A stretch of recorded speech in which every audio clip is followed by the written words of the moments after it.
आयशरने मागून धडक दिली. मॅक्स ऑटो हवेत उडून एसटीवर आदळली. पुणे नाशिक महामार्गावर 9 जणांचा करुण अंत. पुणे नाशिक महामार्गावरील नारायणगावजवळील भीषण अपघाताची घटना घडली आहे. यात 4 महिला, 4 पुरुष आणि एका बाळाचा जागी मृत्यू झालाय, अशी माहिती मिळत आहे. अपघाताची माहिती मिळताच स्थानिक नागरिक आणि पोलिसांनी घटनास्थळी धाव घेत जखमींना तात्काळ खाजगी आणि शासकीय रुग्णालयात दाखल केलं आहे. जखमींवर सध्या रुग्णालयात उपचार सुरू आहेत. याबाबत मिळालेल्या माहितीनुसार पुणे नाशिक महामार्गावरील नारायण गावाजवळ आज सकाळी 10 वाजण्याच्या सुमारास भीषण अपघात झालाय.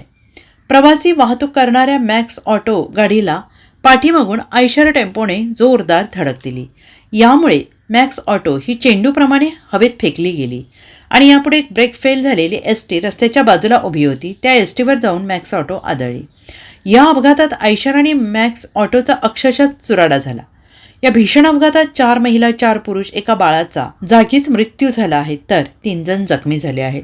अपघातातील मृतांचा आकडा वाढण्याची भीती दर्शवली जात आहे. घटनेची माहिती मिळताच पोलिसांनी स्थानिक घटनास्थळी दाखल झाले आहेत. अपघातातील जखमींना तातडीनं उपचारासाठी रुग्णालयात दाखल करण्यात येत आहे. काहींची प्रकृती गंभीर असल्याची माहिती मिळत आहे.